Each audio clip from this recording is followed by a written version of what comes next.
Hello and welcome to some more Star Citizen with an update on Alpha 3.35's PTU progress, as well as updates on planet ArcCorp that we're in around the verse Live and Let Fly.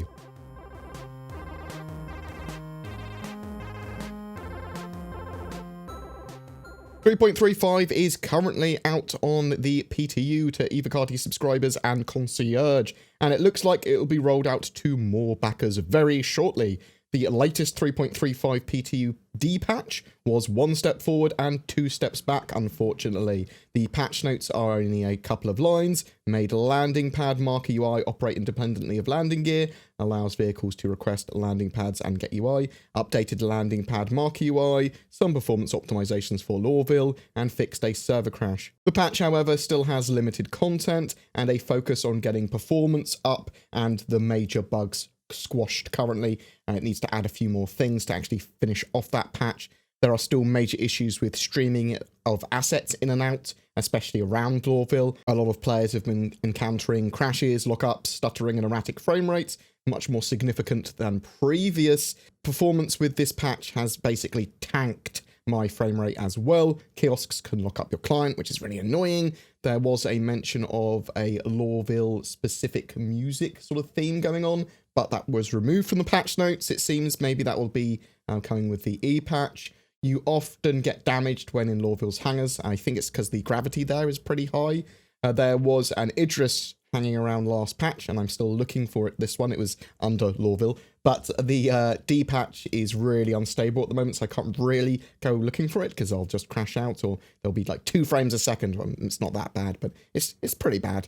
There are problems with the mobiGlas stuttering when you put it away and get it out still. There are issues with NPCs, admins, mission givers, Lorville's population, and general security, which they do actually seem to be focusing on solving at the moment. This is so integral for 3.35's release, in my opinion. I was able to get Reco Battaglia to work for me in this patch, actually, but encountered crashes shortly there afterwards. Also, missions haven't been integrated into the Hurston area yet. Again, this is integral for 3.35 to go live, and it's a good bit of testing before it does. It does look like they are aiming for a live build of 3.35 by the 23rd of November for the anniversary sale and free flight if possible. In around the verse, they showed off ArcCorp and some progress on that. This is an entire city planet coming with 3.5, so that's the end of March 2019. They are building industrial ecosystems. Some of this will be sort of like flatter metal plated structures, and basically is the biome for ArcCorp there. It's this sort of like flat metal plating instead of any organic surface. And this is interesting because it doesn't have as much height in a lot of the places that Hurston and Lorville does, that you'd have with mountains and crevasses and that sort of stuff. But they need to make this flatter sort of like look good from a distance. I mean, there are big sections of cities popping out there. There is a bit of a juxtaposition with the height of some buildings in some areas, but a lot of it is just a bit different when you compare it to Hurston or Lorville. Typically, when they make ecosystem tiles, they sort of like generate them in 4x4 kilometer blocks, but for ArcCorp, they're prototyping these at a larger scale, sort of like potentially at 64x64. Think of this plating that they've got as the surface of the planet with like greebles over it as well. So there are textures over some of these plates, but they are, as I said, significantly less organic. And then they have like collections of buildings on top of that and around that. The organic blending that they would use on other planets like Hurston and ones that aren't city planets that isn't really appropriate here. They don't want buildings half blended to the ground like a rock would be and that sort of stuff. It needs to look built and purposeful. It needs to look like it makes sense how the city's spread out and why is this part of the city flatter than other bits. Is it used for industry? Is it a big commercial area? Is it a big residential area? How is the planet going to look at different times of the day? Is it going to look too repetitive? Are assets going to be popping in and out? They use some fog and a wider selection of LODs and some like really low poly levels of detail to really help with this so that you don't notice any repetition, you don't notice any assets popping in and out. I think the planet is looking superb, and hopefully, because it was delayed from 3.4 to 3.5, it will look all the better because of it. They talked about some changes to the Grey Cat multi-tool. This was used during the CitizenCon 2018 demo and is purchasable in 3.35 in one of the shops. They finished off the asset of that now, so it folds away to like the player's hip in quite a small area. By basically, they've moved the battery from the handle to its main body. They do tweak these to be pretty cool and be quite ergonomic as tools. And now it's like a little block that you can wear, which then sort of like pops out into the multi-tool shape.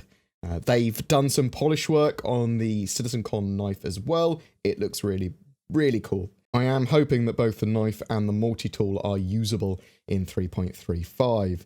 They have launched their public telemetry page, which I'll link below.